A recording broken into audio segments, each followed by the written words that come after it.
એકવાર એક ગાઢ જંગલમાં મકરંદ નામનો એક મીઠું બોલતો અને દયાળુ છોકરો રહેતો હતો. મકરંદ હંમેશા દરેકની મદદ કરતો અને જંગલના દરેક પ્રાણીઓના દુઃખમાં તેમનો સાથ આપતો. જંગલના બધા પ્રાણીઓ તેને મિત્ર તરીકે માનતા અને તેના પર ખૂબ જ માન કરતા. એક દિવસ જંગલમાં ભારે તોફાન આવ્યું. ઝાડો ઉખડી ગયા, નદીમાં પૂર આવ્યું અને જંગલના કિનારે રહેતા નાના પ્રાણીઓના ઘર તોડી પાડ્યા. આ મુશ્કેલ સમયે મકરંદે દયા અને સહાનુભૂતિ દર્શાવીને અસહાય પ્રાણીઓની મદદ કરી. તે પ્રાણીઓ મકરંદનો આભાર માન્યા અને તેની દયાળુતા માટે તેની પ્રશંસા કરી. પરંતુ થોડા દિવસો પછી જંગલમાં એક ચતુર અને લાલચી શિયાળ આવ્યો. તે મકરંદને જોઈને વિચારી રહ્યો, આ છોકરો તો બધા પ્રાણીઓની મદદ કરે છે. જો હું તેની દયાનો ફાયદો ઉઠાવી લઈ શકું તો મને ઘણો ફાયદો થઈ શકે છે. શિયાળ મકરંદના નજીક ગયો અને ભોગ્યો અવાજના નાટક કરવા માંડ્યો.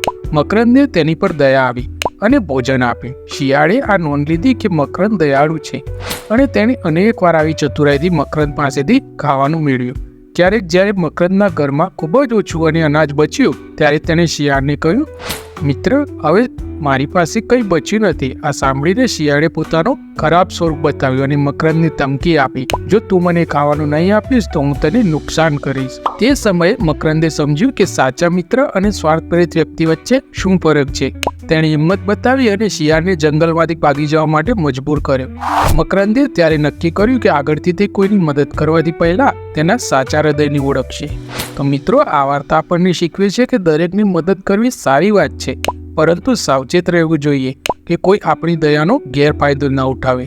તો મિત્રો, વિડીયો સારું લાગે તો લાઈક કરજો, ચેનલને સબસ્ક્રાઈબ કરજો. મળીશું બીજા વિડીયોમાં. જય હિન્દ, જય ભારત, જય જય ગરવી ગુજરાત.